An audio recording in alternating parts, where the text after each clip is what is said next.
నమస్కారం. ప్రేక్షకులందరికీ శుభోదయం. ఈనాటి శుభయోగం శీర్షికన సంకష్టహర చతుర్థి సందర్భంగా ఎలాంటి విధి విధానాలు పాటించాలో, తద్వారా ఎలాంటి ప్రయోజనాలు సిద్ధింపజేసుకోవచ్చో పరిశీలిద్దాం. సంకష్టహర చతుర్థి గణపతికి ప్రీతిపాత్రమైన రోజు. బుధవారం గణపతికి ప్రియమైన రోజు. బుధవారంతో కూడిన సంకష్టహర చతుర్థి గణపతికి ఎంతో ప్రీతిపాత్రమైనది. కాబట్టి బుధవారంతో కూడిన సంకష్టహర చతుర్థి సందర్భంగా మరకత గణపతిని పూజిస్తే వృత్తి, ఉద్యోగ, వ్యాపార రంగాల్లో విశేషమైన శుభ ఫలితాలు సిద్ధింపజేసుకోవచ్చు. అయితే మరకత గణపతి అందుబాటులో లేని పక్షంలో దానికి ప్రత్యామ్నాయంగా శ్వేతార్క గణపతి, తెల్ల జిల్లేడు వేరు మీద చెక్కిన గణపతిని పూజించుకోవచ్చు. అయితే సంకష్టహర చతుర్థి బుధవారంతో కలిసి వచ్చింది కాబట్టి శ్వేతార్క గణపతి పూజ ఒక ప్రత్యేకమైన విధి విధానంతో నిర్వహించాలి. ఆ విధి విధానం ఏంటంటే, మీ గృహంలో పూజా మందిరంలో పూజాపీఠానికి పసుపు రాసి కుంకుమ బొట్లు పెట్టి ఆ పూజాపీఠం మీద 21 జిల్లేడాకులను ఏర్పాటు చేసుకోవాలి. ఆ జిల్లేడాకుల మధ్యలో శ్వేతార్క గణపతి రూపును ఉంచాలి. ఆ శ్వేతార్క గణపతికి జిల్లేడు పూల మాలికను అలంకరించాలి. ఆ శ్వేతార్క గణపతికి గంధం బొట్లు, కుంకుమ బొట్లు అలంకరించి జిల్లేడు పూలతో, గరిక పోచలతో పూజ చేస్తూ గణపతికి సంబంధించిన అష్టోత్తర శతనామావళి చదువుకోవాలి. అయితే గణపతి అష్టోత్తర శతనామావళి మొత్తం చదువుకోలేని వాళ్ళు దానికి ప్రత్యామ్నాయంగా గణపతికి సంబంధించిన 2 శక్తివంతమైన మంత్రాలు చదువుకుంటే గణపతి సంపూర్ణ అనుగ్రహం కలుగుతుంది. మొట్టమొదటి మంత్రం గం క్షిప్రప్రసాదనాయ నమః, అంటే మనోభీష్టాలు సులభంగా నెరవేర్చే గణపతి మంత్రం ఇది. రెండవది వక్రతుండాయ హుం, పనుల్లో వచ్చేటటువంటి ఆటంకాలను, విఘ్నాలను తొలగింపజేసే మంత్రం ఇది. ఈ 2 మంత్రాలు చదువుకున్నట్లయితే సంకష్టహర చతుర్థి బుధవారంతో కలిసి వచ్చింది కాబట్టి, బుధుడికి అధిష్టాన దైవం గణపతి కాబట్టి గణపతి సంపూర్ణమైన అనుగ్రహం కలిగి విఘ్నాలను తొలగింపజేసుకోవడంతో పాటుగా మనోభీష్టాలు వెంటనే నెరవేర్చుకోవటానికి, అతి త్వరలో నెరవేర్చుకోవటానికి ఆస్కారం ఎంతగానో ఉంది. అలాగే బుధవారంతో కూడిన సంకష్టహర చతుర్థి సందర్భంగా గణపతి పూజలో నేరేడాకులను కూడా ఉంచాలి. గణపతికి ఎర్రటి పుష్పాలంటే ఎంతో ప్రీతిపాత్రం. ఎర్రటి పుష్పాలతో గణపతిని పూజించడంతో పాటుగా నేరేడాకులు కూడా పూజలో ఉంచినట్లయితే గణపతి అనుగ్రహం కలుగుతుంది. గణపతికి ఉండ్రాళ్ళు నివేదన చేయడంతో పాటుగా నువ్వులతో తయారు చేయబడిన పదార్థాలు కూడా గణపతికి నైవేద్యంగా సమర్పించాలి. ఇలా సమర్పిస్తే గణపతి సంపూర్ణ అనుగ్రహం కలుగుతుంది. అలాగే ఈరోజు సాయంకాలం పూట దగ్గరలో ఉన్న గణపతి ఆలయానికి వెళ్ళి గణపతి విగ్రహానికి రకరకాల ద్రవ్యాలతో అభిషేకాలు చేయించుకోవాలి. అలాగే గణపతికి గరిక పోచలతో, ఎర్రటి పుష్పాలతో అర్చన చేయించుకోవాలి. ఆ తర్వాత గణపతి ఆలయంలో 5 ప్రదక్షిణలు చేయాలి. ఇలా చేస్తే గణపతి సంపూర్ణమైన అనుగ్రహం కలుగుతుంది. గణపతి ఆలయ ప్రాంగణంలో కానీ గృహంలో కానీ సంకటనాశక గణేశ స్తోత్రం లేదా గణేశ పంచరత్న స్తోత్రాన్ని పఠించటం లేదా శ్రవణం చేయటం ద్వారా గణపతి అనుగ్రహానికి పాత్రులై విఘ్నాలను తొలగింపజేసుకొని సకల శుభాలను సిద్ధింపజేసుకోవచ్చు. బుధవారంతో కూడిన సంకష్టహర చతుర్థి సందర్భంగా ఈ విధి విధానాలు పాటించండి. గణపతి సంపూర్ణమైన అనుగ్రహానికి ప్రతి ఒక్కరూ సులభంగా పాత్రులు కండి. రేపటి శుభయోగం శీర్షికన గురువారం సందర్భంగా దక్షిణామూర్తి స్తోత్రంలో ఉన్న అంతరార్థం ఏంటో, దక్షిణామూర్తి స్తోత్రాన్ని అంతరార్థం తెలుసుకుంటూ పఠిస్తే ఎలాంటి విశేషమైన ప్రయోజనాలు చేకూరుతాయో పరిశీలిద్దాం. నమస్కారం.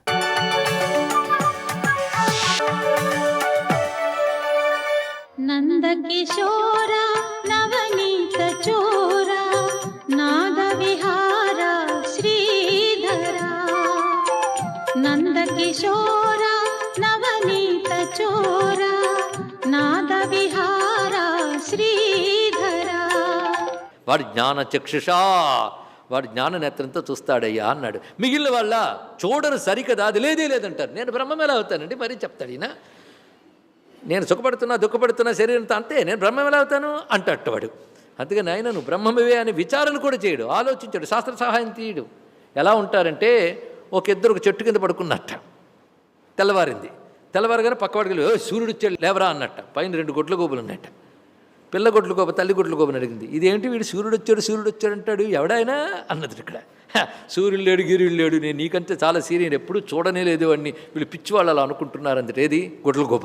అలాంటి గొడ్ల గోపలు లాంటి వారు ఉదయించిన సూర్యుడిని చూడలేనట్టు బ్రహ్మమును చూడలేరయ్యా అన్నాడు. ఇక్కడ అది చూడలేదు సరికదా, సూర్యుడు వచ్చాడు వీడు చెప్తాడు, వీడు తిరుగుతోంది ఇక్కడ. అందుకే బ్రహ్మము అయమాత్మ బ్రహ్మ, బ్రహ్మము తప్ప అన్యము లేదు అనేవాడు వీడికి వెర్రివాళ్ళకి కనబడుతున్నాడు ఇక్కడ. బ్రహ్మమనగా కళ్ళు మూసుకోగాని ఎర్ర చీరో నీలపు రంగో త్రిశూలం పట్టుకున్నవాడు, వాడి గురించి చెప్తే కళ్ళ నీళ్ళు వచ్చేస్తాయి మనకి. కానీ అయమాత్మ బ్రహ్మ, బ్రహ్మమని చెప్తే విసుగొస్తుంది, చిరాకు వస్తుంది. మరి పరిస్థితి ఏంటండి ఇక్కడ? అలాగే నేను భగవద్ రూపమును నిరసించట్లేదు, కానీ ఆయన ఇలా ఉన్నానని చెప్తున్నాడు. ఆయన నేను వీటిల్లో అధిష్ఠించున్న అయంని జ్ఞానచక్షుషున్న వాళ్ళు చూడగలుగుతున్నారు. అయితే ఎవరు చూడగలరు? ఎవరు చూడగలరండి? ఇప్పుడు చెప్పిన ప్రకారంగా జ్ఞానచక్షుష వాళ్ళెవరు చెప్తున్నాడు. సాధకులు కాని వాళ్ళు జ్ఞానచక్షుష ఎలా వస్తుంది? నువ్వు ఏ సాధన చేయకుండా కనబడలేదంటావా? సాధన చేసి అప్పుడు మాట్లాడు. సాధకులు ఎవరో చెప్తున్నాడు. ఎంత అద్భుతమైన వివరణ చూడండి. యతంతో యోగినశ్చైనం పశ్యంత్యాత్మన్యవస్థితం.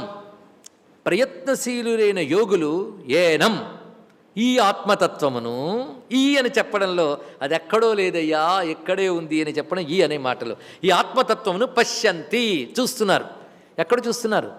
ఆత్మన్యవస్థితం, ఆత్మయందున్న ఆత్మతత్వమును చూస్తున్నారు. ఆత్మని అంటే తనయందు, తనయందు తానయ్యున్న పరమాత్మని తెలుసుకోగలుగుతున్నారు. ఎవరు? యతంతః యోగిన. అది ఆ మాట మర్చిపోతే ఎందుకు, మళ్ళీ శ్లోకంలోకి వచ్చేసాం మనం. ప్రయత్నశీలురైన యోగులు అంటే ప్రయత్నించాలి. ప్రయత్నించకుండా కూర్చున్న వాడికి ఏం దొరుకుతుందండి ఇక్కడ? ప్రయత్నశీలుడు. నువ్వా ట్యాప్ తెప్పో, చెరువుకి వెళ్ళో, కొండ నిండిపోవాలంటే ఎక్కడ నిండుతుంది? చెప్తారు పెద్దలు, అక్కడ చెరువు ఉందండి, నీరు ఉందండి, ఇక్కడ ట్యాప్ ఉందండి, తెప్పండి అని. లేదండి, నీరు అనేదే లేదు, ఈ కొండ ఖాళీ అంటే నువ్వు ఏం చేస్తావు? నువ్వు ప్రయత్నశీలుడు కావాలి. యతంతః. ఏదో ప్రయత్నశీలులైన వాళ్ళు అందరూ తెలుసుకోగలరా? యోగిన. ప్రయత్నశీలురైన యోగులు. యోగులు అంటే సాధన పరాయణులు. అది కర్మయోగమో జ్ఞానయోగమో ఏదో ఒకటి. ఆ సాధన చేసేవాళ్ళు యోగులు. వాళ్ళు మాత్రమే తెలుసుకోగలరు. తర్వాత మాట ఏమంటున్నాడు చూడండి. యతంతః అపి, ప్రయత్నశీలురైనప్పటికీ నయనం పశ్యంతి. కొందరు చూడలేరు. ఎవరిని? పైన అవన్నీ చెప్పారు, వాడిని ఏనం. కొందరు ప్రయత్నించినా తెలుసుకోలేరు. ప్రయత్నించిన యోగులు తెలుసుకోగలరు, ప్రయత్నించిన తెలుసుకోలేరు. ఎవరు తెలుసుకోలేరు?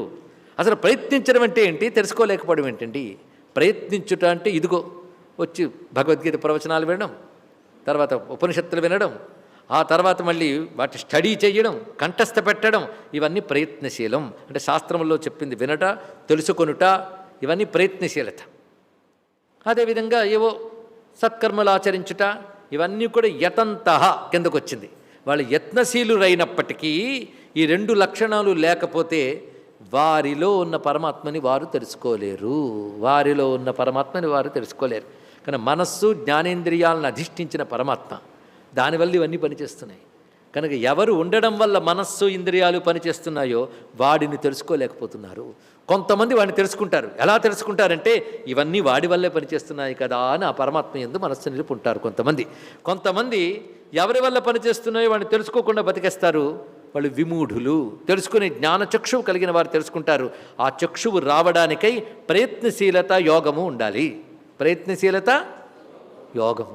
కేవలం ప్రయత్నశీలుడైతే రాదు. అందుకే యతంతోపి, ప్రయత్నించినప్పటికీ నయనం పశ్యంతి, ఆయన్ను చూడలేరు కొందరు.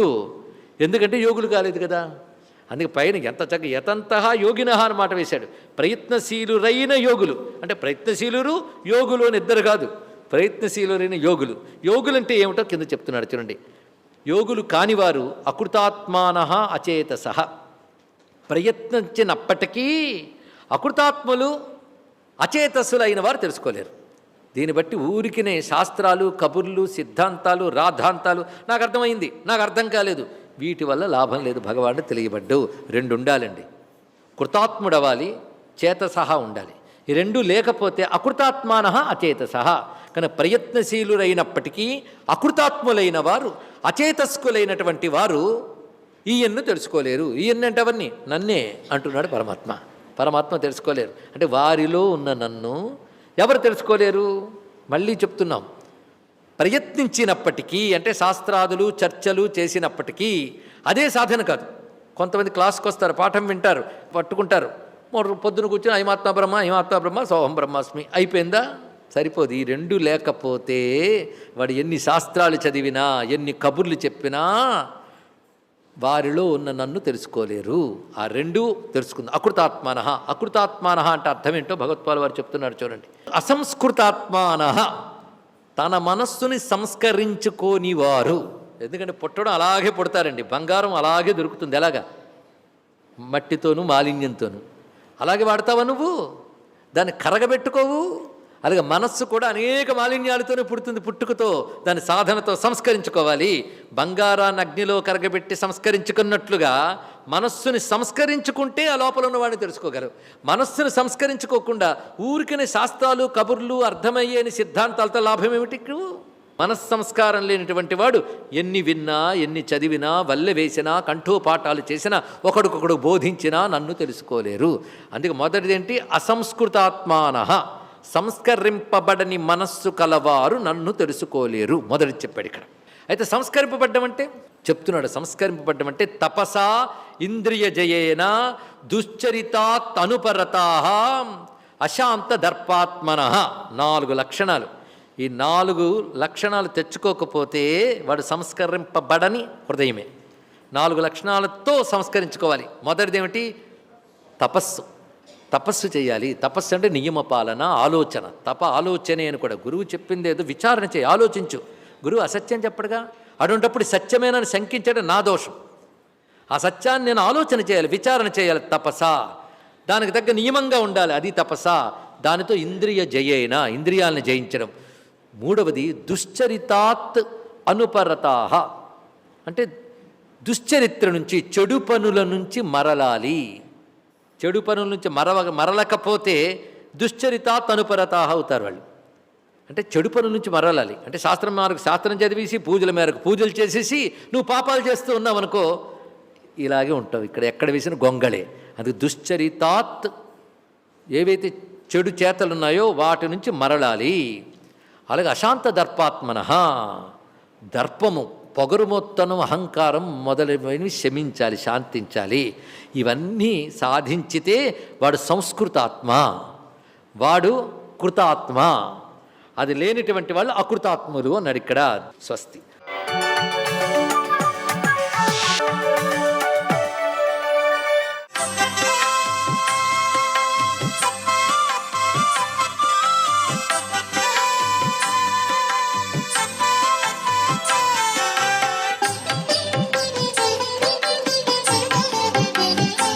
ఓం నమో నారాయణాయ. ఓం నమః శివాయ. శ్రీమాత్రే నమః. ఈరోజు మాఘబహుళ చవితి. ఈరోజు సంకటహర చతుర్థి. గణపతి ఆరాధన మంగళకరమైనటువంటి ఫలితాల్ని మనకు ప్రసాదిస్తుంది. స్వామి గకార ప్రియుడండి, విఘ్నేశ్వరుడు. అందుకే గణపతి అన్నారు. గకారంలో దాగిన అద్భుతవంతమైన ప్రభావం ఎంతో గొప్పది. గోవిందుడు అనే పదంలో కూడా గకారం ఉంది. గాయత్రి అనే పదంలో కూడా గకారం ఉంది. గంగా అనే పదంలో కూడా గకారం ఉంది. ఇంత గొప్ప పదం గకారం నుంచి వచ్చింది కాబట్టే గకార మంత్రం గణేశునికి చాలా గొప్పదిగా చెప్పారు. ఓం గాం గీం గూం గైం గం గహ అనేటువంటిది అభీష్ట సిద్ధి మంత్రంగా కూడా మనకు శాస్త్రాలు అభివర్ణిస్తున్నాయి. ఓం గం గణపతయే నమః అనేటువంటి మంత్రాన్ని అనుష్ఠానం చేసిన వాళ్ళు అన్ని రంగాల్లో విజయసిద్ధిని పొందుతారు. గణపతి స్థితిపతి కాబట్టి అన్ని పనుల్లోనూ నిర్విఘ్నంగా మన కార్యక్రమాలన్నీ కూడా నెరవేర్చడానికి ఈ సంకటహర చతుర్థి నాడు మనం చేసేటువంటి పూజలు ఆ స్వామి తన దివ్యవంతమైన అనుగ్రహాన్ని ప్రసాదిస్తాడు. ఈ రోజున ఎవరైతే 9 సార్లు సంకటనాశక గణేశ స్తోత్రాన్ని పఠనం చేసి స్వామికి ప్రీతికరమైనటువంటి ఉండ్రాళ్ళు, మోదకాలు, వివిధ రకాలైన పిండి వంటలు నైవేద్యంగా సమర్పించి 10 మందికి పంచుతారో, సాయం సంధ్యా సమయంలో చంద్రుడిని చూస్తూ గణపతి హోమాన్ని నిర్వహించి చంద్రునికి పాలు నైవేద్యంగా సమర్పించి గణేశునికి అటుకులు, వివిధ రకాలైనటువంటి హోమద్రవ్యాలతో ఆ యొక్క హోమాన్ని చేసి ఆ హోమ భస్మాన్ని ఎవరైతే నుదుట తిలకంగా దిద్దుకుంటారో వారికి గకార ప్రియుడైన గణపతి సర్వాభీష్టాల్ని కూడాను మనకు ప్రసాదిస్తాడు సుమా అంటోంది శాస్త్రం.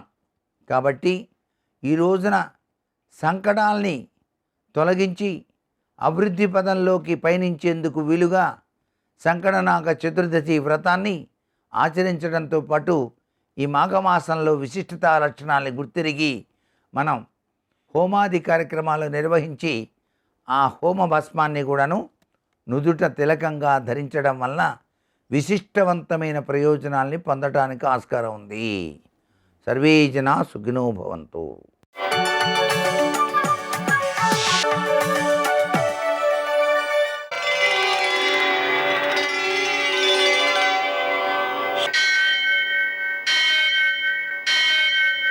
సహస్రశీరుషం దేవం విశ్వాక్షం విశ్వశంభువం విశ్వం నారాయణం దేవమక్షరం పరమం పదం విశ్వతః పరమాం నిత్యం విశ్వం నారాయణగుం హరిం విశ్వమేవేదం పురుషస్తద్విశ్వముపజీవతి పతిం విశ్వస్యాత్మేశ్వరం శాశ్వతం శివమచ్యుతం నారాయణం మహాజ్ఞేయం విశ్వాత్మానం పరాయణం.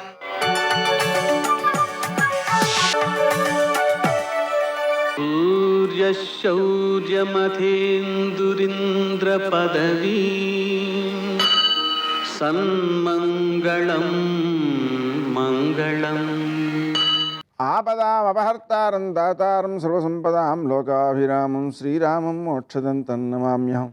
నేటి కాలమాన విశేషాలను గమనిద్దాం. స్వస్తి శ్రీ చాంద్రమాన శోభకృన్నామ సంవత్సరం ఉత్తరాయణం శుశ్రుతువు మాఘమాసం కృష్ణపక్షం బుధవారం. సూర్యోదయం 6:39 సూర్యాస్తమయం 6:19. తిథి చవితి తెల్లవారుజామున 4:18 వరకు. నక్షత్రం హస్త ఉదయం 7:32 వరకు. వర్జం సాయంకాలం 4:28 నుంచి 6:15 వరకు. దుర్ముహూర్తం మధ్యాహ్నం 12:06 నుంచి 12:52 వరకు. అమృతకాలం రాత్రి 3:11 నుంచి 4:55 వరకు. రాహుకాలం బుధవారం కాబట్టి మధ్యాహ్నం 12 నుంచి 1:30 వరకు. అష్టకూర్కరీత్యా శుభప్రదమైన సమయం ఉదయం 10 గంటలకి. నేటి విశేషం సంకష్టహర చతుర్థి, అలాగే ప్రదోషం. బుధవారం గణపతికి ప్రీతికరం కాబట్టి తక్కిన రోజుల్లో వచ్చేటువంటి సంకష్టహర చతుర్థి కంటే ఈరోజు విశిష్టమైనది. అలాగే ఉపవాసం ఉండి సాయంకాలం సూర్యాస్తమయం నుంచి 1:12 సమయంలో శంకరునికి పూజ చేయాలి. పెసలతో పూజ చేసి వాటిని ఆవులకు పెట్టడం ద్వారా విద్యార్థులలో విద్యాశక్తి జ్ఞాపక శక్తి పెరుగుతాయి. అలాగనే తర్వాత సంకష్టహర చతుర్థి వ్రతాన్ని ఆచరించుకోవాలి. 21 దూర్వాయుగ్మములతో 21 పుష్పాలతో 21 పత్రాలతో పూజ చేయడం, 21 చిమ్మిలి ఉండలు నైవేద్యం చేయడం, 21 చిమ్మిలి ఉండలు వాయనంగా ఇవ్వడం, ఇవన్నీ కూడా ఉత్తమమైనటువంటి ఫలితాలను అందజేస్తాయి. నేటి ఆణిముత్యాలు.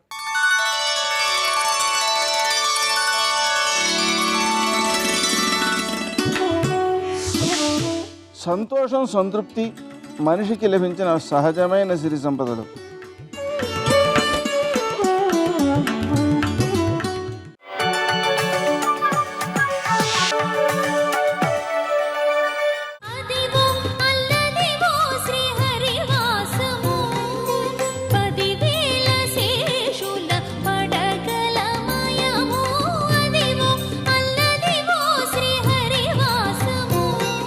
వెంకటేశ్వరావతారం అంది. స్వామి అందరికన్నా మీరు ముందొచ్చారట ఈ కొండ మీదకి.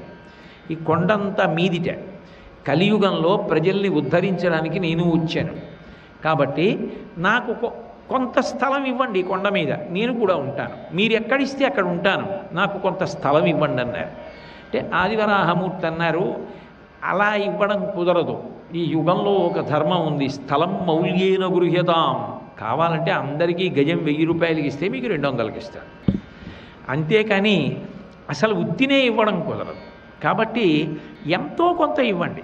స్థలం మౌల్యేన గృహ్యతాం, డబ్బు ఇవ్వండి, స్థలం ఇస్తానన్నారు ఆదివరాహమూర్తి. ఎవరెవరికి?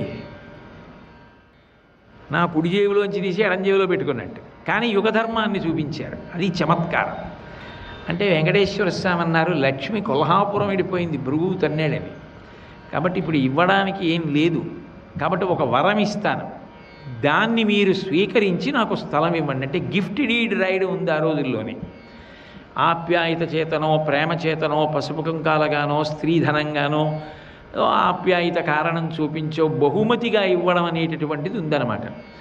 అందుకని నేను మీకు ఇస్తాను, మీరు నాకేం ఇస్తారైతే అన్నారు. ప్రథమం దర్శనం చాస్యాత్ నైవేద్యం క్షీరసేచనం ఇదమేవ వరం ద్రవ్యం దదామి కరుణానిధే అన్నారు వెంకటేశ్వరుడు.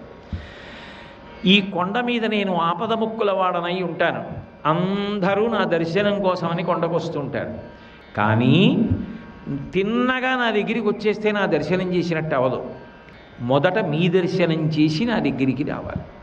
ప్రథమం దర్శనం చాస్యాత్, మొదటి దర్శనం ఆదివరాహమూర్తిని చేయాలి.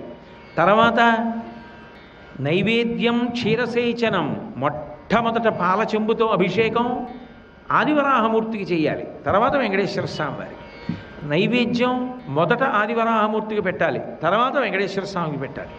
ఇన్ని లక్షల మంది నా కోసం కొండకొచ్చినా మిమ్మల్ని మాత్రం మొదట చూసి నా దగ్గరికి రావాలి. అది ఒక కారణం. 2, మొట్టమొదటి స్నానం మీకే, ఆవు పాలతో మీకు చేయిస్తారు. క్షీరసేచనం ప్రథమ నైవేద్యం మీకే, మీకు పెట్టాక నాకు పెడతారు. ఈ 3 నేను వరాలుగా ఇస్తున్నాను. ఇదమేవ వరం ద్రవ్యం దదామి కరుణానిధే. ఈ వరమే ద్రవ్యం అనుకోండి, డబ్బు అనుకోండి, అనుకుని ఈ వరాలు నాకు ఇచ్చాడు కాబట్టి ఆయన వలన పొందినటువంటి ఉపకారమునకు ప్రత్యుపకారముగా నేను ఈ స్థలమును వెంకటేశ్వరునికి ఇచ్చుతున్నాను అని ఇవ్వండి. ఇది బాగుంది, ఇది కూడా ధర్మమే. ప్రేమ చేత ఇస్తున్నారు, అందుకని ఆయన ఇచ్చాడన్న ప్రేమతో ప్రతిఫలంగా నేను ఇస్తున్నాను అని ఆదివరాహమూర్తి ఇచ్చారు. అంటే యుగధర్మాన్ని పాటించారా లేదా? అయితే వెంకటేశ్వర స్వామి వారికి అలా ఎంతకాలం కావాలి అంటే కలియుగాంతము వరకు కావాలి. ఎందుకని కలియుగాంతము వరకు ప్రజలను రక్షించడానికి ఇక్కడే ఉంటాను అని ప్రతిజ్ఞ చేశారు. శ్రీవైకుంఠ విరక్తాయ స్వామి పుష్కరిణీ తటే రమయా రమమాణాయ వెంకటేశాయ మంగళం. శ్రీవైకుంఠమును వదిలిపెట్టి విరక్తి చెంది వీళ్ళని అనుగ్రహించకపోతే ఎలా అని వచ్చి నిలబడ్డారు. కాబట్టి పూర్తిగా నాకు సొంతంగా అక్కర్లేదండి, కొండ మీద కలియుగాంతం వరకు ఇవ్వండి చాలన్నారు. అంటే బహుశా మొదటి లీజ్డ్ అకామిడేషన్ తీసుకున్నవారు కూడా వెంకటేశ్వర స్వామి వారే. వెంకటేశ్వర స్వామి వారు కూడా ఆనందనిలయం తొండమాన్ చక్రవర్తితో కట్టించుకుని పద్మపీఠం మీద నిలబడి మనని అనుగ్రహిస్తున్నారు. ఏమిటి ఆయనకి ఈ కష్టం అంతా, ఎందుకు వచ్చింది ఇదంతా అంటే, ఏమంటే మరి ఆయన ఎలా పుచ్చుకున్నారండి స్థలం అని రేపు పొద్దున్న ఎవడో అనకుండా ఆయన కూడా యుగధర్మాన్ని అంత జాగ్రత్తగాను పాటించి చూపించారు. నేను పాటిస్తున్నాను, మీరు పాటించాలి. అప్పటి నుంచి ఆదివరాహమూర్తి కూడా ఆ కొండ మీద అలాగే విరాజమానుడై ఉన్నారు. ఆదివరాహమూర్తిది ప్రథమ దర్శనం, శ్రీ వెంకటేశ్వరుణ్ణి తరువాతి దర్శనం. ఆ రకంగా వెంకటాచలంలో ఒకే పరమాత్మ 2 రూపములతో ప్రకాశిస్తున్నాడు. ఇందులో విచిత్రం ఏమిటంటే, ఒకప్పుడు ఆయన భూదేవిని ముట్టితో పైకెత్తాడు కదూ. శంకరాచార్యుల వారికి ఎక్కడైనా అవకాశం దొరకాలి కానీ విష్ణునామస్మరణ చేయడం అంటే ఆయనకి బాగా ఇష్టం. చేసేది సౌందర్యలహరి, చెప్తున్నది అమ్మవారి గురించి. చిన్న సావకాశం దొరికితే అందులో విష్ణు స్పర్శ తీసుకొస్తారు. అవిద్యానామంతస్తిమిరమిహిరోద్వీపనగరీ జడానాం చైతన్యస్తబక మకరంద శృతిచరీ దరిద్రాణం చింతామణిగుణనికా జన్మజలధౌ నిమగ్నానాం దంష్ట్రా మురరిపువరాహస్య భవతి అంటారు. అమ్మవారి యొక్క పాదము ఆదివరాహస్వామి యొక్క కోర వంటిది. అది ఆయన తన కోరతో భూమిని పైకెత్తినట్టే జనన మరణ చక్రము నుండి జీవులను అమ్మవారి పాదం పైకెత్తుతుంది అంటారు. అందుకని మురరిపు వరాహస్య భవతి అంటారు. భూదేవి తనని ముట్టితో పైకెత్తిన తరువాత స్వామిని అడిగింది, భూధరముల గురించి చెప్పండి అంది. భూధరములు అంటే ఈ భూమిని భరించేవి, నిలబెట్టేవి. ఏవి అంటే కొండలు. మనకు అనుమానం వస్తుంది, అదేమిటండి పట్టుకోవడం అంటే కింద కదా పట్టుకోవాలి, పైన ఉంటాయి కదా, భూమి మీద ఎలా పట్టుకుంటాయని. మీరు చూడండి, ఇంటికి ముందు చాలా ముందు వరకు ఏదైనా ఆ పైన ఉన్నటువంటి స్లాబ్ అంటే మీకు బాగా అర్థమవుతుంది. ఆచ్ఛాదన మంటపము ముందు వరకు వచ్చిందనుకోండి, మధ్యలో స్తంభాలు వేస్తే బాగుండదు అనుకుంటే పైన బీమ్ వేస్తే లాగి పట్టుకుంటుంది, కింద పడిపోకుండా లాగి పట్టుకుంటుంది. పైన బీమ్స్ వేసి వేస్తారు ముందుకి దాన్ని. అంటే దాని మీద ఉండి అది కింద పడకుండా దాన్ని పట్టుకుంటుందా లేదా? మరి మీరు పెట్టుకున్న సివిల్ ఇంజనీరింగ్లోనే అలా పట్టుకుంటే భూమి మీద ఉన్న కొండ భూమిని పట్టుకుంటే ఏమిటి అభ్యంతరం మీకు? కాబట్టి అసలు నిజానికి సివిల్ ఇంజనీరింగ్ అంతా భౌగోళిక శాస్త్రంలోంచి ఈశ్వరుడు మొట్టమొదటి సివిల్ ఇంజనీరింగ్కి కొబ్బరికాయ కొట్టాడంటాను నేను. భీములు వేయుట అన్నది మొదట నేర్పినవాడు పరమేశ్వరుడే. రాహపురాణం జరిగితే అదే కనపడుతుంది. సర్వం శ్రీ ఉమామహేశ్వర పరబ్రహ్మార్పణమస్తు. స్వస్తి.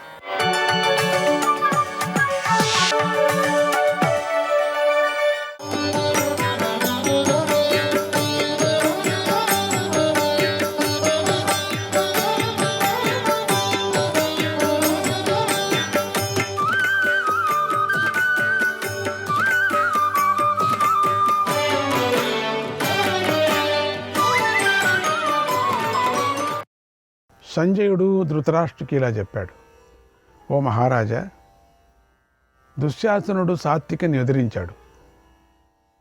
వర్షించే మేఘంలాగా 1,00,000 బాణాలను సాత్వికి మీదకు కురిపించాడు. సాత్వికి కూడా దుశ్శాసనుడిపై విజృంభించాడు. అప్పుడు దుశ్శాసనుడికి 100 కొద్ది బాణాలు గుచ్చుకున్నాయి. దుశ్శాసనుడు ఎంతో బాధపడసాగాడు. అప్పుడు దుర్యోధనుడి పరిస్థితి చేయి దాటిపోతుందని గమనించాడు. సాత్వికతో యుద్ధం చేయమని త్రిగర్తులను ఆజ్ఞాపించాడు. ఆ త్రిగర్తులు 3,000 మంది ఉన్నారు. 3,000 మంది ఆ మహారథులు సాత్వికి దగ్గరకు వచ్చి ఎదిరించారు. వారిలో 500 మంది ఒకేసారి సాత్వికి మీద దాడి చేశారు. సాత్వికి ఆ 500 మంది యోధులను చంపేశాడు. 500 మందిని ఒకేసారి చంపేశాడు. సాత్వికి విషసర్పాల వంటి బాణాలతో మరో 500 మంది యోధులను వధించి మెల్లగా అర్జునుడి రథం వైపు వెళ్ళాడు. ఇంతమంది వధిస్తూనే అర్జునుడి దగ్గరికి రాగలడు, అంత ఉంది ఆ వ్యూహం. దీని మధ్యలో చాలా జరుగుతాయి అక్కడ. అలా వెళుతున్నటువంటి సాత్వికిని నీ కొడుకైన దుశ్శాసనుడు అడగించాడు. సాత్వికి కోపించి ఆ దుశ్శాసనుడిని చంపాలని అనుకున్నాడు. కానీ ఇంతలో సాత్వికి భీముడి ప్రతిజ్ఞ గుర్తుకొచ్చింది. అందుచేత అవకాశం లభించిన సాత్వికి దుశ్శాసనుడిని చంపలేదు. ఎందుకంటే నేనుగా చంపేది, భీముడు ప్రతిజ్ఞ చేశాడు కదా. అవకాశం ఉండింది, సాత్వికి చంపడానికి సిద్ధంగా దుర్యోధనుడు పోవాల్సిందే, కానీ వదిలేశాడు. ఆ దుశ్శాసనుడు చంపాల్సిందే. ఆ సమయంలో ఇద్దరు దొరికారులేండి. ఆనాడు సభా మధ్యలో భీముడు నీ కుమారులందరినీ రణభూమిలో చంపుతాను అని ప్రతిజ్ఞ చేశాడు. అందుచేత సాత్వికి ఆ ప్రతిజ్ఞను గుర్తు చేసుకొని దుశ్శాసనుడితో ప్రాణాలతో విడిచిపెట్టాడు, పోమన్నాడు. ఓ మహారాజా, మరోవైపు ద్రోణాచార్యుడికి సోముకులకు మహాసంగ్రామం జరిగింది.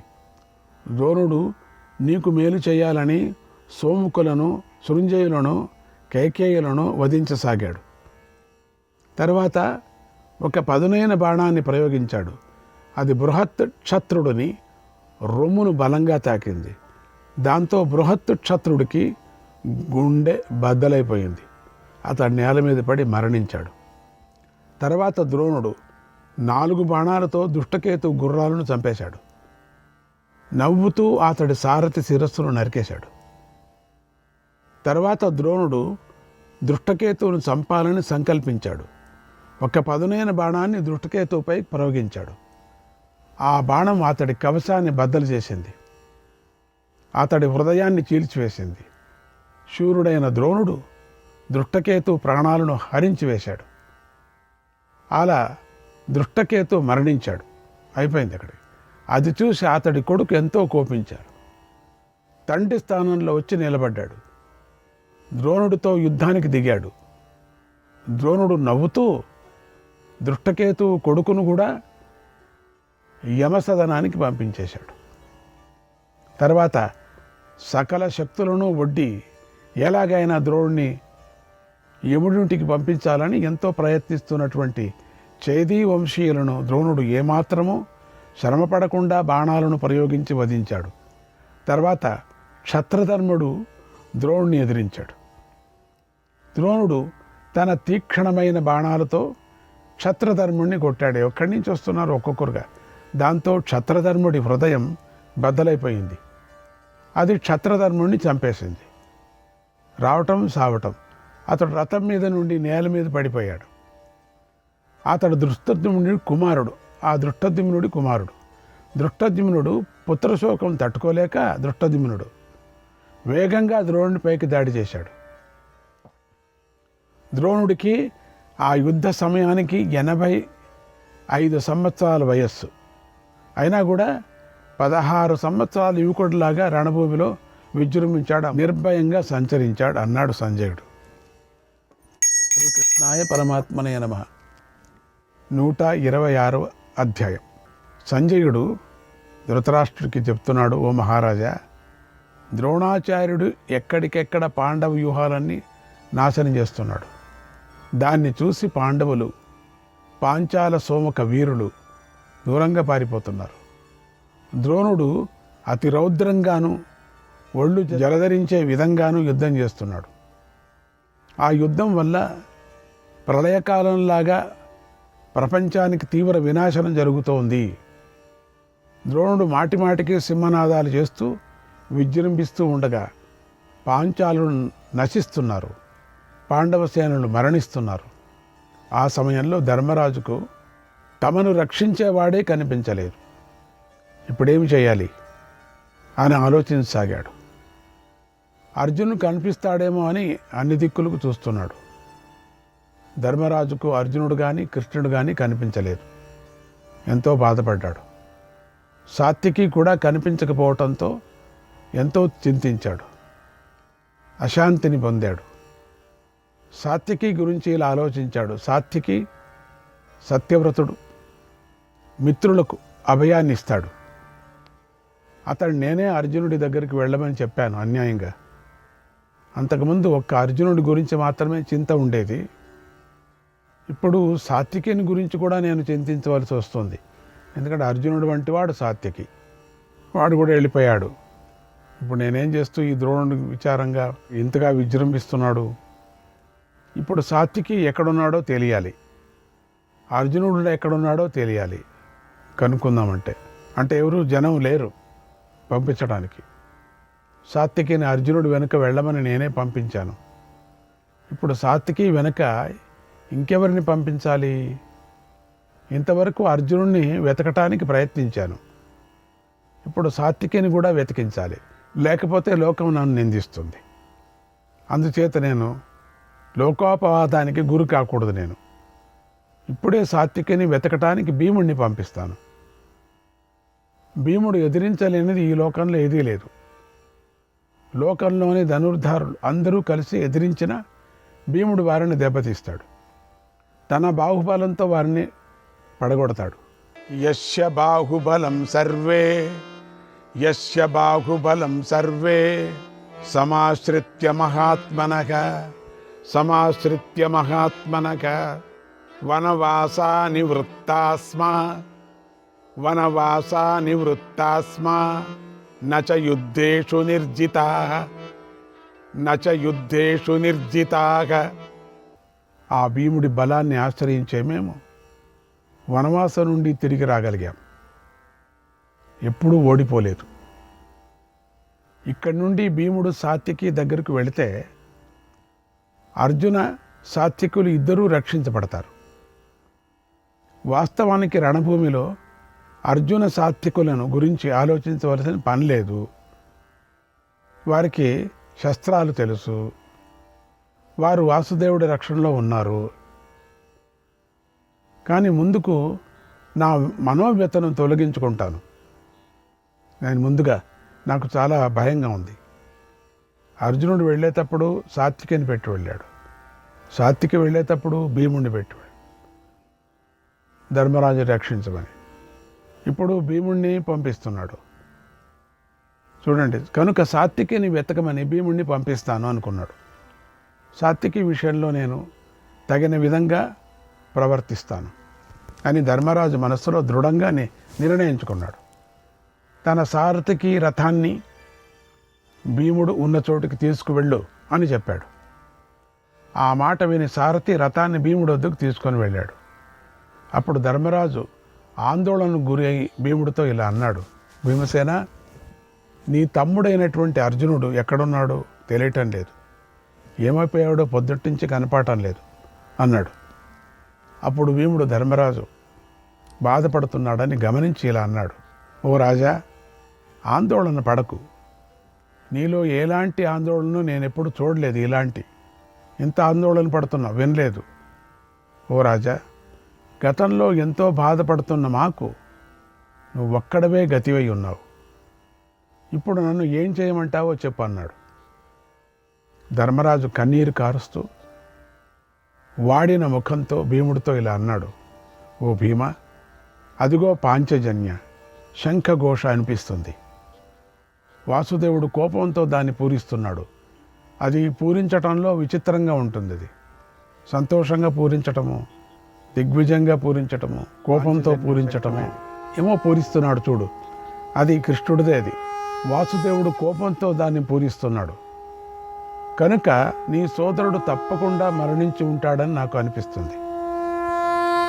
అర్జునుడు మరణించటం వల్ల కృష్ణుడు యుద్ధం చేస్తున్నాడేమో. పాండవులందరూ అర్జునుడి పరాక్రమంతోనే బ్రతుకుతున్నారు. అటువంటి శూరుడు ఈరోజు సైంధవుణ్ణి లొంగదీసుకోవాలని కౌరవ సేనలోకి ప్రవేశించాడు. లోపలికి వెళ్ళినట్టే ఉన్నాడు. ఎవరు మళ్ళీ ఏమీ తెలీదు, ఏం చేస్తున్నారో తెలీదు. ఓ భీమా, అర్జునుడు వెళ్ళటమే నాకు తెలుసు, కానీ మళ్ళీ తిరిగి వచ్చినట్టుగా తెలియటం లేదు. అతడు వెనకే వెళ్ళమని నేను సాత్వికని పంపించాను. అతడు కూడా వెళ్ళటమే నాకు తెలుసు, కానీ తిరిగి వచ్చినట్టు తెలియదు. భయంకరమైన వ్యూహం అది. ఇదే నా శోకానికి కారణం. ఆ అర్జున సాత్వికుల కోసమే నేను ఇప్పుడు దుఃఖిస్తున్నాను. మళ్ళీ ఆజ్యం పోస్తూ ఉంటే అగ్ని జ్వలించినట్లుగా నా శోకం పెరుగుతోంది. వారి జాడ తెలియటం లేదు. అందుకే నేను ఆందోళన పడుతున్నాను. ఓ భీమా, సాత్వికి జాడ తెలుసుకో. అతడు నీ తమ్ముడైన అర్జునుడు వెళ్ళిన దారిలోనే వెళ్ళాడు. అర్జునుడు మరణించి ఉండటం వల్ల సాత్వికి యుద్ధం చేస్తూ ఉండవచ్చు. అప్పుడు అక్కడ ఆ సాత్వికి సహాయపడేవారు ఎవరూ ఉండరు అనుకుంటున్నాను. అందుకే నేను ఆందోళన పడుతున్నాను. లేదా ఒకవేళ ఆ సాత్వికి కూడా మరణించి ఉంటాడు. అప్పుడు కృష్ణుడు యుద్ధం చేస్తూ ఉండవచ్చు. చాలా ఆందోళన పడుతున్నాడు ధర్మరాయ పాపం. ఆ ఇద్దరి విషయంలోనే నా మనస్సు ప్రశాంతత పొందటం లేదు. కనుక అర్జునుడు మరియు సాత్వికి వెళ్ళిన చోటుకే నువ్వు వెళ్ళు. ఇది నా ఆజ్ఞ. ఇంకా ఆజ్ఞ అంటే మహారాజా కదా, అందరికీ ఇట్లే పంపిస్తున్నాడు ఆజ్ఞ అని. ఓ భీమా, నా మాట పాటించు. అర్జునుడి గురించి వెతకటం కంటే ఎక్కువగా సాత్వికి గురించి వెతుకు. అదేంటో సాత్వికి ఏంటి అంత ప్రేమ? ఓ భీమా, కృష్ణార్జునులు సాత్వికి క్షేమంగా ఉన్నారని నీకు తెలిసిన వెంటనే ఆ విషయం నాకు తెలిసేలాగా పెద్దగా సింహనాదం చేసి నాకు సూచన అందించు అన్నాడు ఆ ధర్మరాజు. శ్రీకృష్ణాయ పరమాత్మనే నమః. 127వ అధ్యాయం. భీమసేనుడు ధర్మరాజుతో అన్నాడు, ఓ మహారాజా, పూర్వము బ్రహ్మను, ఈశానుడిని, ఇంద్రుడిని, వరుణదేవుణ్ణి తీసుకెళ్ళిన రథంలోనే కృష్ణార్జునులు కూడా వెళ్ళారు. ఎంత మంచి రథం అది, ఎంత శక్తి గలది. వారికి భయం లేదు. మహారాజా, ఎందుకు భయపడుతున్నావు నువ్వు? వాళ్ళిద్దరికీ భయమా? అసలు మనం నమ్మచ్చా అసలు? కానీ నీ ఆజ్ఞను నేను పాటిస్తాను, లేదని కాదు. నేను ఇప్పుడే వెళుతున్నా. కానీ ఆ కృష్ణార్జునును సమీపించి నీకు సంకేతాన్ని ఇస్తాను, నిన్ను సంతోషింపజేస్తాను అని చెప్పి భీముడు ధర్మరాజును దృష్టద్యుమ్నుడికి ఇతర మిత్రులకు అప్పగించి బయలుదేరాడు. దృష్టద్యుమ్నుడికి అప్పగించాడు. ఇప్పుడు ఆయనే పెద్దోడు, వాళ్ళ కొడుకులంతా పోయారు. దృష్టద్యుమ్నుడు, నువ్వు ఒక్కడే ఇప్పుడు నువ్వు చూసుకో అని తాను వెళ్ళాడు. నీకు జాగ్రత్తగా మహారాజును రక్షించుకో. ఆ సమయంలో భీముడు దృష్టద్యుమ్నుడితో ఇలా అన్నాడు, ఓ మహాబాహు, ద్రోణుడు అన్ని ఉపాయాలు ప్రయోగిస్తాడు. మహానుభావుడు ఆయనకేమి. ఇప్పుడు ధర్మరాజును బంధించాలని అనుకుంటున్నాడు. ఇంకంతే తప్పితే ఇంకేం లేదు ఆయనకి. ధర్మరాజును బంధించాలంతే. ఈ విషయం నీకు తెలుసు. కనుక మనం ధర్మరాజును రక్షించడం ఎంతో అవసరం. నేను ఇప్పుడు ధర్మరాజు ఆదేశ ప్రకారం ఎంతో ముఖ్యమైన పని మీద వెళ్ళవలసి వస్తుంది. ఆ ఆజ్ఞను కాదనటానికి నా మనస్సు అంగీకరించటం లేదు. ఎందుకంటే ధర్మరాజుకి అంత లోపల ఆందోళన పడుతుంటే ఆయన చూడలేకపోతున్నా. కాబట్టి ఆయనకు సమాధానం చేయాలి. కాబట్టి నేను వెళ్ళాల్సిందే. సైంధవుడు చావాలి అని అనుకుంటున్నాడు. వాడు ఉన్న చోట కృష్ణార్జునులు ఉన్నారు. ఆ సైంధవుడి దగ్గరే వెళ్ళింటారు. సైంధవుడిని ఇంకా చేరారో లేదో తెలీదు. ఎందుకంటే వ్యూహం అంతగా ఉంది, అంత యుద్ధం చేస్తున్నారు. నేను అక్కడికి వెళతాను. కనుక నువ్వు ఈరోజు ఎంత శ్రద్ధ వహించి ధర్మరాజును రక్షించు. ఏతద్ది సర్వకార్యాణం పరమం కృత్య మాహవే. ఇప్పుడు రణభూమిలో ఇదే అన్ని పనుల కంటే చాలా ముఖ్యమైన పని అన్నాడు. జాగ్రత్త. అప్పుడు ధృష్టద్యుమ్నుడు భీముడితో ఇలా అన్నాడు, ఓ భీమా, నేను నీ కోరిక తీరుస్తాను, సందేహించకు. నిశ్చితంగా వెళ్ళు. ద్రోణాచార్యుడు రణభూమిలో ఈ ధృష్టద్యుమ్నుడిని చంపకుండా ఏ విధంగానూ ధర్మరాజును బంధించలేడు అన్నాడు. ధర్మరాజు దగ్గరికి రాకోకుండా నేను చూసుకుంటాను, నీకెందుకు. అలా భీముడు ధర్మరాజును ధృష్టద్యుమ్నుడికి అప్పగించాడు. తర్వాత అన్నగారికి నమస్కరించి మళ్ళీ అడిగాడు, వెళ్ళలేదాను? వెళుతున్నాను నాయన, వెళుతున్నాను. అర్జునుడు వెళ్ళిన దారిలో వెళ్ళటానికి సిద్ధమయ్యాడు. మళ్ళీ అదే దారి. భీముడి విజయసిద్ధికి అనుకూలంగా శకునాలు కనిపించాయి. ఆ సమయంలో గాలి అనుకూలంగా వీచింది. ఇంతలో ఘోరంగా పాంచజన్య శంఖధ్వని వినిపించింది. మళ్ళీ అది 3 లోకాలను భయపెట్టేలాగా ఉంది. దాన్ని విని ధర్మరాజు భీముడితో ఇలా అన్నాడు, ఓ భీమా, కృష్ణుడు శంఖాన్ని గట్టిగా ఊదాడు, విన్నావా? ఆ ధ్వని భూమి ఆకాశాలను ప్రతిధ్వనింపజేస్తుంది, వింటున్నావా? అర్జునుడు తప్పకుండా తీవ్రమైన ఇబ్బందికి లోనై ఉంటాడు. ఈ శంఖనాదము శబ్దము అర్జునుడికి ఏమో అయింది. కనుక ఇప్పుడు శ్రీకృష్ణుడే కౌరవులతో యుద్ధం చేస్తూ ఉంటాడు. ఆయన కోపం వస్తే వదలడు, తానే నిలుచుంటాడు. అర్జునుడిని చూడాలనే కోరికతో నాకు దిక్కు తెలియటం లేదు. సాత్వికి కారణంగా కూడా నాకు దిక్కులు మూలాలు అన్నీ చీకటి కమ్మినట్లు కనిపిస్తున్నాయి. భూభీమా, వెళ్ళు అని ఆదేశించాడు. వెళ్ళమంటాడు, మళ్ళీ ఉండమంటాడు, మళ్ళీ మాట్లాడతాడు. భీముడు వెంటనే ప్రయాణానికి సిద్ధమయ్యాడు. భీముడు రథాన్ని సారథి అయిన విశోకుడు ముందుకు నడిపాడు. ఆ భీముడు వెనకాల పాంచాల సోమకశూరుడు వేగంగా వెళ్ళారు. దారిలో అడ్డు వచ్చిన కుండభేదిని, సుశేషుణ్ణి, దీర్ఘనేత్రుణ్ణి భీముడు 3 పదునైన బాణాలను ప్రయోగించి చంపేశాడు. ఆ తర్వాత నీ కుమారులు ఒక్కసారిగా దాడి చేయగా నీ వారిలో ఒకడైన బృందారకుడిని భీముడు చంపేశాడు. చంపుకొని వెళ్ళాలి కదా, ఇంకా అందరూ సాత్వికను చంపుకొని వెళ్ళాడు. అసలు అక్కడికి వెళ్ళాలంటే పొద్దున్నే అర్జునుడు చంపుకొని వెళ్ళాడు, మళ్ళీ సాత్వికి చంపుకొని వెళ్ళాడు, మళ్ళీ భీముడు చంపుకొని వెళుతున్నారు. మళ్ళీ 3 బాణాలను ప్రయోగించి నీ కుమారుడితో అభయుడు, రౌద్రకర్ముడు, దుర్విమోచనుడు అనే 3 చంపేశాడు. భీముడు పెద్దగా నవ్వుతూ బిందాను విందులను నీ కొడుకైన సువర్మను బాణాలతో వధించి యముడి ఇంటికి పంపించాడు. సువర్మ ఇంకా కొడుకులు దండుకున్నాను 100 కదా. ఆ తర్వాత నీ మరో కుమారుడైన సుదర్శనుని తీవ్రంగా గాయపరిచాడు. దాంతో సుదర్శనుడు నేల మీద పడి మరణించాడు. ఇలా భీముడు అతి కొద్ది కాలంలోనే నీ వారిని తీవ్రంగా బాధించాడు. నీ పక్షంలోని గొప్ప గొప్ప యోధులను హరించాడు, సంహరించేశాడు. నీ మహారథికులను కూడా దాటి ముందుకు వెళ్ళాడు. వాళ్ళందరినీ దాటుకొని వెళ్ళాడు. ద్రోణసేనను నాశనం చేశాడు అన్నాడు సంజయుడు. శ్రీకృష్ణాయ పరమాత్మనే నమః. 128వ అధ్యాయం. సంజయుడు ధృతరాష్ట్రుడికి ఇలా చెప్పాడు, ఓ మహారాజా, భీముడు రణభూమిలో రథసేనను దాటి ముందుకొస్తున్నాడు. ఆ భీముడిని చూసి ద్రోణుడు నవ్వుతూ అతన్ని అడ్డగించాలని బాణాలను ప్రయోగించాడు. అక్కడికి వెళ్ళకూడదు కదా, సాత్వికి దగ్గరికి వెళ్ళకూడదు కదా. ఎందుకంటే సాత్వికి దగ్గరికి సాయంత్రం లోపల వెళ్ళకూడదు. తర్వాత చీకటి అయిపోతే అర్జునుడు సావు. ఇది వీళ్ళ యొక్క లెక్క. భీముడు ఆ బాణాలను సహించాడు. తన బలంతో తన ప్రభావంతోనూ కౌరవులను మోహానికి గురిచేసి వారిపై దాడి చేశాడు. శ్రీకృష్ణాయ పరమాత్మనే నమః.